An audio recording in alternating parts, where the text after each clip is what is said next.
IPS कब बने हो? जैसे पैसा दिए बस सब कुछ बने। किसको पैसा दिए हो? मनोज सिंह। कहाँ के है मनोज सिंह? खैरा। कब दिया था पैसा? हो गया इस करीब 1 महीना। कितना पैसा दिया है? 2 लाख रुपये। आईपीएस बनने के लिए? हाँ। वर्दी पहन के अभी कहाँ कहाँ जा रहा है? नहीं, वही बोला पहन के आओ तुम। खुद ही सिलवाई वर्दी, बना दी मनगढ़ंत कहानी। फर्जी आईपीएस मिथिलेश कुमार क्या होगा गिरफ्तार? फर्जी आईपीएस मिथिलेश कुमार की मुश्किलें अब बढ़ती हुई नजर आ रही है। बता दें कि जमुई से सामने आया फर्जी आईपीएस मिथिलेश कुमार बीते दिन से काफी ज्यादा सुर्खियों में है। पुलिस और मीडिया के सामने जितनी भी बातें मिथिलेश कुमार ने बताई थी, ठगी के किस्से सुनाए थे, वो तमाम बातें अब पुलिसिया जांच में फर्जी साबित होते हुए नजर आ रहे हैं। बता दें कि मिथिलेश कुमार ने जिस मनोज कुमार को आरोपी बनाकर के उसका मोबाइल नंबर जमुई पुलिस को सौंपा था, पुलिस ने उस इलाके से कई मनोज कुमार के नाम के इंसान की पहचान फर्जी आईपीएस मिथिलेश कुमार से कराई, जहां मिथिलेश ने किसी को भी पहचानने से इनकार कर दिया। अब इस पूरे मामले पर जमुई एसडीपीओ का चौंकाने वाला खुलासा सामने आया है। एसडीपीओ ने बताया है कि मिथिलेश कुमार की कहानी कई हद तक गलत और झूठी साबित हुई है। क्या कहना है इस पर एसडीपीओ का, वो सुनिए। को फर्जी आईपीएस का एक मामला सामने आया था। आज 1 अक्टूबर है, पुलिस ने क्या कार्रवाई की है और क्या रिजल्ट है?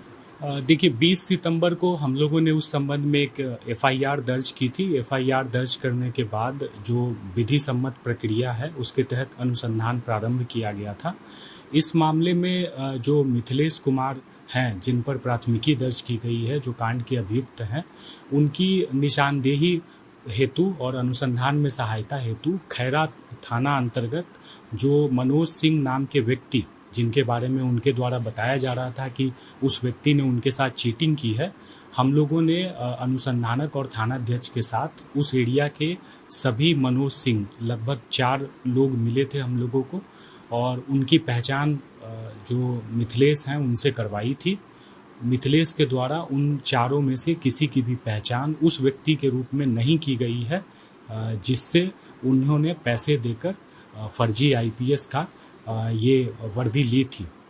साथ ही साथ इस मामले में अग्रेतर अनुसंधान में यह बात पता चली है कि जिस दिन मिथिलेश द्वारा एलिजिडली पैसे का ट्रांजैक्शन की बात बताई जा रही है, उस दिन मिथिलेश का लोकेशन खैरा न होकर लखीसराय है।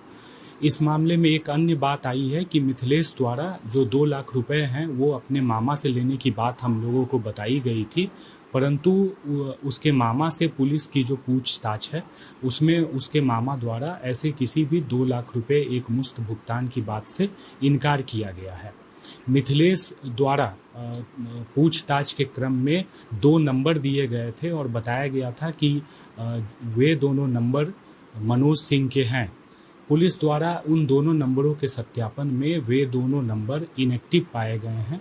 इस प्रकार अब तक के जो अनुसंधान हैं उसमें ऐसे किसी भी व्यक्ति मनोज सिंह का के संबंध में किसी भी तरीके का कोई पुलिस को लाभदायक सूत्र नहीं मिल पाया है।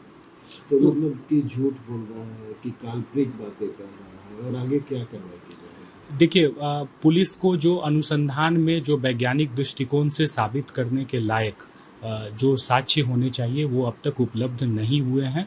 इस परिस्थिति में हम लोग यह मान रहे हैं कि इस घटना में जो बातें मिथिलेश के द्वारा बताई जा रही हैं वो तथ्य से परे हैं। अनुसंधान में हम लोग अग्रेतर जो विधि की अन्य धाराएं हैं उसके तहत कार्रवाई करेंगे। तो क्या पुलिस मिथिलेश को अरेस्ट करेगी, गिरफ्तार करेगी? देखिए, मिथिलेश को जो धारा 35(3) है भारतीय नागरिक सुरक्षा संहिता, उसके तहत उसे कार्रवाई करते हुए बंद पत्र पर मुक्त किया गया है। और यदि कांड के अनुसंधान में अग्रेतर आवश्यकता होगी, यदि धारा 35(3) की शर्तों के अधीन यदि उसके द्वारा किसी नियम का उल्लंघन किया जाएगा तो पुलिस द्वारा उनकी गिरफ्तारी भी की जा सकती है। तो क्या माना जाए सर कि अगर पुलिस उसको गिरफ्तार 20 सितंबर को नहीं करती तो कुछ लोगों से ठगी करने के इरादे से, मकसद से इस वर्दी का उपयोग कर रहा है? देखिए, अभी तक के जो अनुसंधान में जो मिथिलेश के द्वारा जो बातें बताई गई थी वे तथ्य से परे पाई गई हैं, और आप जो चीज़ पूछ रहे हैं वो कल्पना के दायरे में है कि आगे क्या होता, परंतु अभी तक की जो बातें हैं मिथिलेश के द्वारा बताई गई अनुसंधान में वे तथ्य से परे हैं, और पुलिस अग्रेतर अनुसंधान में विधि की अन्य धाराओं के तहत माननीय न्यायालय के समक्ष अपना प्रतिवेदन प्रस्तुत करेगी। तो क्या सर पुलिस इस दिशा में भी जांच करी है कि आखिर मिथिलेश के पास आईपीएस की वर्दी, टोपी, बेल्ट अभी तक जो हम लोगों की बात पता चली है, वर्दी का नाप इनके द्वारा स्वयं दिया गया था, और वर्दी भी इन्हीं के नाप की बनी बनाई प्रतीत होती है।